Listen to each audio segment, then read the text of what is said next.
நேற்று பண்ண ரைடுக்கு நல்லா ரெஸ்ட் எடுத்தாச்சு, ப்ராப்பராக தூங்கியாச்சு. இன்றைக்கி ஏர்லி மார்னிங் இன்னொரு இடத்துக்கு போகணும். இந்த ஒரு ரைடை போகிறதுக்காக தான் இன்றைக்கி நம்ம பண்ண போகிற ரைடு. ஒரு 32 கிலோமீட்டர்ஸ் நம்ம ட்ராவல் பண்ண போகிறோம் இன்றைக்கி. 32 கிலோமீட்டர் ஊர் அவுட்டரை சுற்றி வந்து திரும்ப இந்த ஏற்காடு லேக்லேயே வந்து ஜாயின் ஆகும். இது 2 நாள் ஃபோனெல்லாம் சுவிட்ச் ஆஃப் பண்ணிவிட்டு இந்த மாதிரி இடத்துக்கு வரணும், சிட்டியிலேருந்து தனிச்சு வரணும்னு நினச்சோம். வந்துட்டோம். இந்த இடத்துல எங்களுக்கு நாங்கள் அப்புறம் எங்களுடைய பைக், இந்த 2 விஷயம் தான் யோசனையில் இருக்கும். சேர்வராயன் கோயிலை சுற்றி நிறையா பழங்குடிகள் வாழ்ந்துருக்காங்க. இது வந்து லேட்டரான் சேலத்தில் ஆட்சியாளராக இருந்த ஒரு ஸ்காட்லாண்ட்காரர், டேவிட் காக்பர்ன்றது அவருடைய பேர்.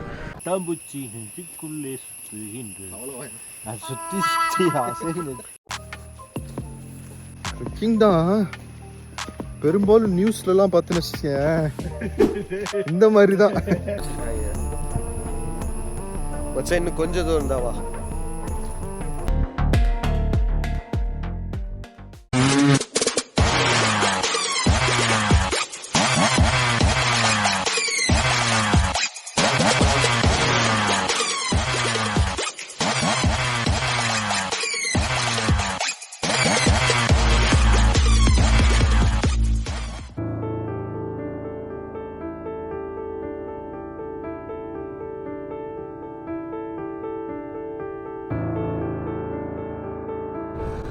அப்படி சில்லுன்னு வேறு கிளைமேட்டாக அப்படியே போக போக எங்களுக்கு ஃபாரஸ்ட்குள்ளே ஆக்சுவலாக எங்களுக்கு ஓட்டுறதுக்கு நல்லா இருக்குது. ஆனால் பார்க்குற உங்களுக்கு எப்படி இருக்குன்னு எனக்கு தெரியல. ஓட்டும்போது எங்களுக்கு இந்த ரோடு வந்து இவ்வளோ நாள் ஏன் இந்த ரோட்டில் வந்து ஓட்டலன்ற மாதிரியான ஒரு ஃபீல். நிறைய பேருக்கு இந்த லூப் ரோடை பற்றி தெரிஞ்சிருக்குங்க. இங்கே வர நிறையா காசு முக்கால்வாசி டூரிஸ்ட் காசு தான். காசுலேயே அப்படியே இந்த பிளேசஸ்லாம் விசிட் பண்ணிட்டே போயிட்டுருக்காங்க. இதுக்கிடையில் அங்கங்கே சின்ன சின்ன கிராமத்தில் அங்கங்கே காட்டேஜ் வேறு இருக்குது.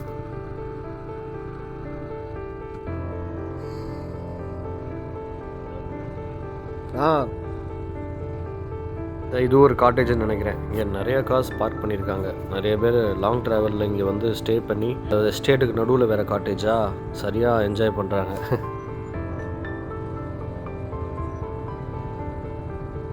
இங்கே வர்றான், என்ஜாய் பண்ணுறாப்புல. இன்னும் வரேன், வழிவிடு ஒத்து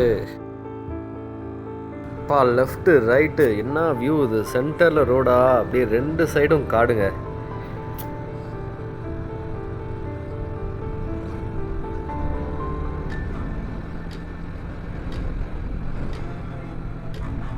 இப்போ பார்க்குற இந்த பாண்டு, அதாவது குட்டை இருக்குல்ல, இது வந்து 2வது குட்டை. நாங்கள் இதுக்கு முன்னாடி ஒரு பாண்டு பார்த்தோம், ஆனால் அது கேமராவில் எடுக்க மறந்துட்டேன். அப்படியே ட்ராவல் பண்ணி பாஸ் பண்ணிட்டேன். அப்படியே இன்டீரியரை போக போக ஃபாரஸ்ட்குள்ளே இந்த ரோட்டில் நம்ம பைக் ரைட் பண்ணுறதுக்கு கட்டாயம் லைஃப்பில் ஒன்ஸாவது இந்த இடத்துல நீங்கள் பைக் ரைடராக இருந்தால் ட்ராவல் பண்ணணும் அப்படின்ற ஒரு ஃபீல் கொடுக்க ஆரம்பிச்சிருங்க உங்களுக்கு. ஏன்னா ஃபாரஸ்ட் அட்மாஸ்பியர் இருக்கும், இங்கே எதிர்காற்று அடிக்கல சில்லுன்னு. அதுக்கு இந்த இடம் கட்டாயம் ட்ரை பண்ணுங்கள்.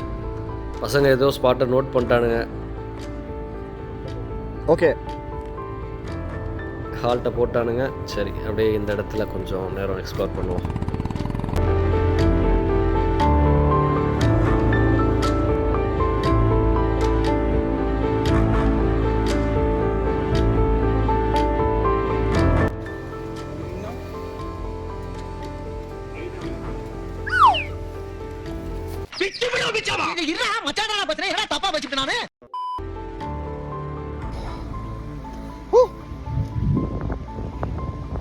நல்லா இருக்கு. இப்போதான் ஒரு பாம்பு பார்த்தோம்.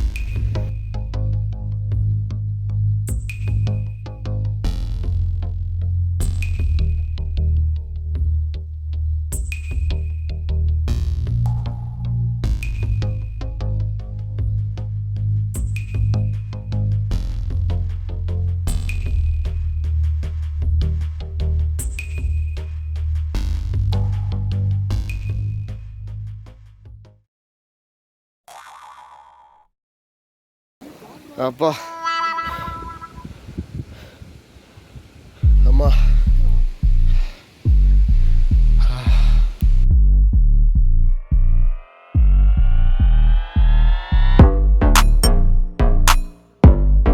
மாப்ள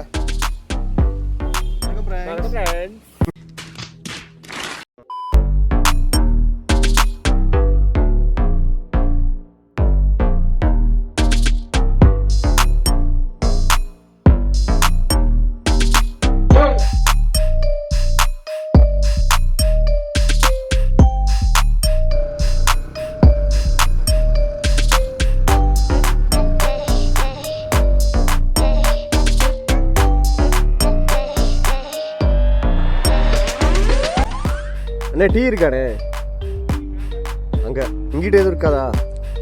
இந்த வழியில் எதுவும் இருக்காதா? சரி சரி. இந்த ஏரியா வந்தீங்கன்னா நீங்கள் காஃபி ட்ரை பண்ணுங்கள். ஏன்னா இங்கே ஃபுல்லாகவே எஸ்டேட் ஏரியாவா, அதனால் இவங்க ஃப்ரெஷ்ஷாகவே காஃபியெல்லாம் கொடுத்துருவாங்க. ஸோ அந்த சீடுடைய குவாலிட்டியும் நல்லாயிருக்கும். போன எபிசோடில் நான் ஏற்காடு எப்படி உருவாச்சு, அங்கே உள்ள எஸ்டேட்கள் எப்படி உருவாச்சுன்னு சொல்லியிருந்தேன். பட் ஆனால் இங்கே உள்ள காஃபி செடிகள் எல்லாமே ஆஃப்ரிக்கன் வெரைட்டியை சேர்ந்தது. ஸோ அதை சொல்ல மறந்துட்டேன். அது என்ன இதனால அப்படின்னா, நம்ம நாட்டை ஆண்டுட்டு இருந்த அங்கே பிரிட்டிஷ் பீப்புள் இருப்பாங்களே, அது மாதிரி நிறைய கண்ட்ரீஸ்லேயும் அவங்க ரூல் பண்ணிகிட்டு இருந்தாங்க. ஸோ ஒரு கண்ட்ரிக்கும் அவங்க ரூல் பண்ண ஒரு காலனியிலேருந்து இன்னொரு காலனிக்கு அவங்களுடைய ஹார்வெஸ்டிங் முறை, பிஸ்னஸ் ஸ்ட்ராட்டஜிஸ் எல்லாமே அவங்க பயன்படுத்துனாங்க. அப்படி வந்தது தான் ஆஃப்ரிக்காவில் விளையக்கூடிய காஃபி செடிகள் நம்ம இந்தியாவுக்கும் இவங்க பிளான் பண்ணி ஹார்வெஸ்ட் பண்ணி அதை பிஸ்னஸ் ஆக்கி சக்சீட் ஆகிறாங்க. ஸோ அந்த காஃபி செடிகள் இன்னும் இருக்குது எல்லா எஸ்டேட்லேயும்.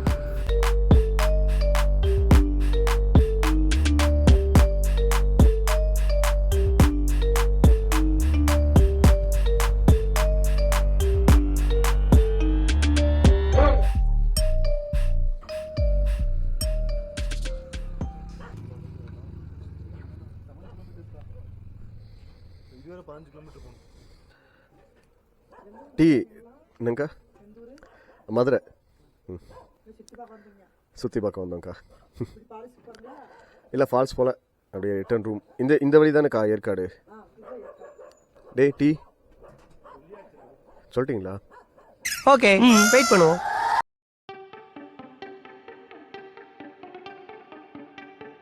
இங்கேருந்து எத்தனை கிலோமீட்டருக்கா வரும் ஏற்காடு?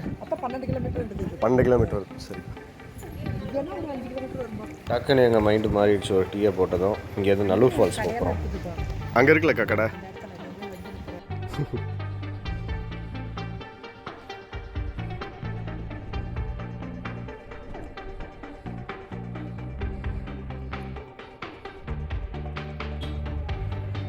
ஓகேக்கா, தேங்க்ஸ்க்கா.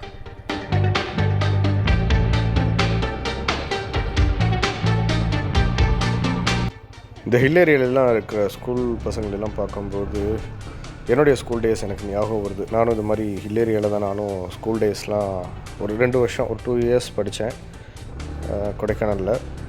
ரொம்ப ஹாப்பியஸ்ட்டு டேஸ் இன் மை லைஃப். அந்த நாட்கள் எல்லாமே கொஞ்சம் ஒரு ட்ரீம் மாதிரி டக்குன்னு கடந்து போயிடுச்சு. என்னுடைய ஸ்கூலுடைய லொக்கேஷனாக இருக்கட்டும், இல்லை நாங்கள் நடந்து போகிற இடத்துல அப்படியே மிஸ்டெல்லாம் கடந்து போகிற அந்த ஒரு சில விஷயங்கள்லாம் எனக்கு இப்போயுமே கனவு மாதிரி இருக்குது. அப்புறம் எனக்கு அங்கே கிடைச்ச ஃப்ரெண்ட்ஸ்.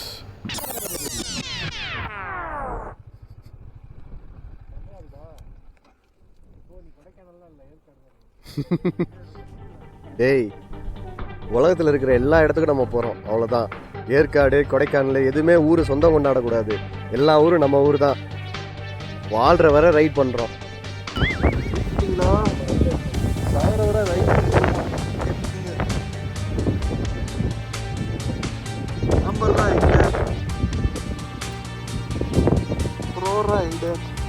க்ளவுஸ் போட்டு வந்துருக்கலாம்.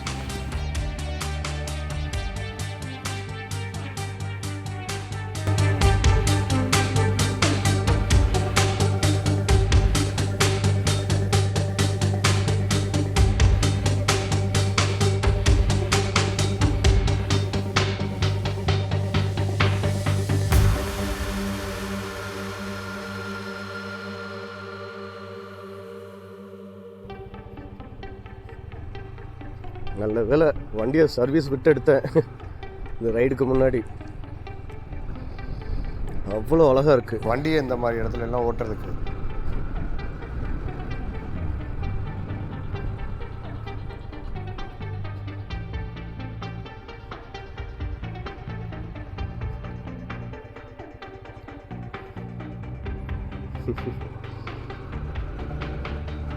இப்போ நம்ம போகிறோம்ல ஒரு வாட்டர் ஃபால்ஸ், அதுக்கு பேர் வந்து நல்லூர் வாட்டர் ஃபால்ஸ். அது என்ன காரணம் அப்படின்னா, அந்த ஊருக்கு பேர் நல்லூர், அவ்வளோதான். போகிற ரூட்டில் யாருமே இல்லைங்க.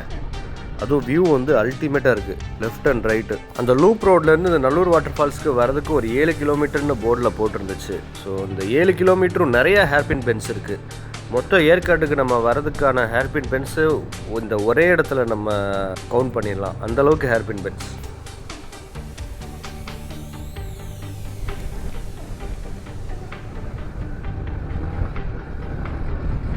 இந்த ரூட்டோடைய வியூவை பாருங்கங்க. லெஃப்ட்டு ரைட்டு 2 பக்கமும் பள்ளம், நடுவில் இந்த மலையோடைய பீக்கில் இந்த ரோடு இருக்குது. பயங்கர சீனிக்காக இருக்குது. இந்த மலையோடைய டாப்பில் இந்த ரோடு போட்டிருக்குனால சுற்றி இருக்கிற மலை எல்லாமே அப்படியே வியூ பயங்கரமாக தெரியுங்க.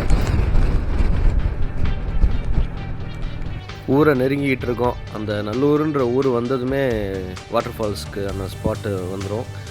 அங்கே போகிற வழியில் இந்த மாதிரி வைக்கப்புல்லாம் போட்டிருக்காங்க. இதில் ஏற்றி போனால் வாபுல் ஆகுமா என்னன்னு தெரியல. பட் ஆனால் ஸ்லோவாக போகலான்னு நினைக்கிறேன். வாபுல்லாம் ஆகலைங்க, நல்லா சாஃப்டாக இருக்குது. இன்னும் போக போக அடர்த்தி கூடிக்கிட்டே போகுது. எதுவும் டிஸ்க் பிரேக்கில் ஏதாவது புல்லுகில் சிக்காமல் இருந்தால் எந்த பிரச்சனையும் இல்லை. அக்கா நல்லூர் ஃபால்ஸ் இங்கேயா? ஸ்ட்ரைட்டா? Straight, thanks. ஓகே.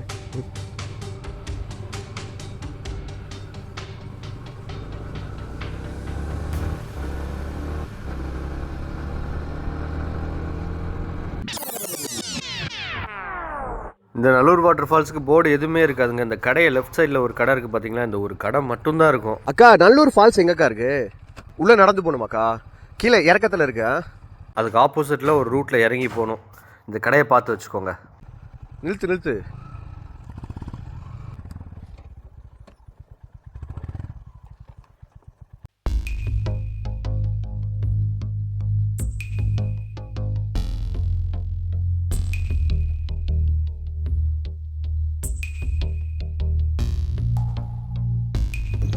இங்கே போர்டு எதுவுமே கிடையாது. இங்கே ஆளுங்க மட்டும் இல்லை, இந்த ஒரு கடை இல்லை மேலே அப்படின்னா இந்த இடத்துல ஒரு ஃபால்ஸ் இருக்குன்னு யாருக்குமே தெரிய வந்திருக்காது. ஆனால் உள்ளே கொஞ்சம் நேரம் இறங்கி இந்த மாதிரி நடந்து போகணும். மேலே இந்த கடையிலேயே சேஃபாக வெஹிக்கிள்லாம் பார்க் பண்ணிட்டோம். இங்கேருந்து கொஞ்சம் தூரம் நடந்து போகணுமா, அதுக்கப்புறம் தான் அந்த நல்லூர் ஃபால்ஸ் வருமா.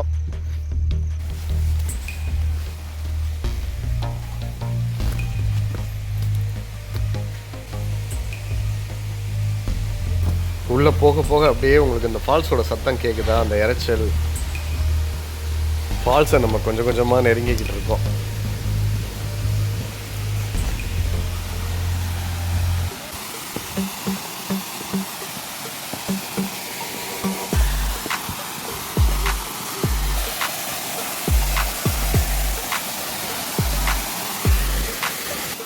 Finally we reach Nallur water falls. இங்கே யாருமே இல்லை, நாங்கள் 3 பேர் மட்டும்தான் இருக்கோம்.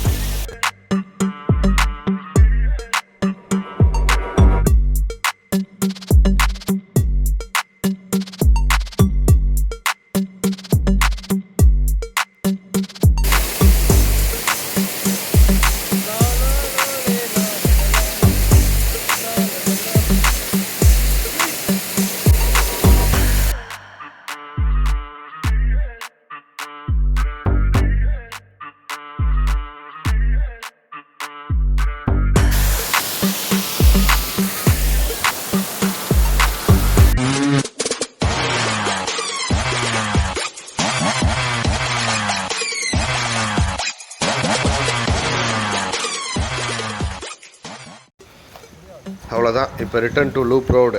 டாடா.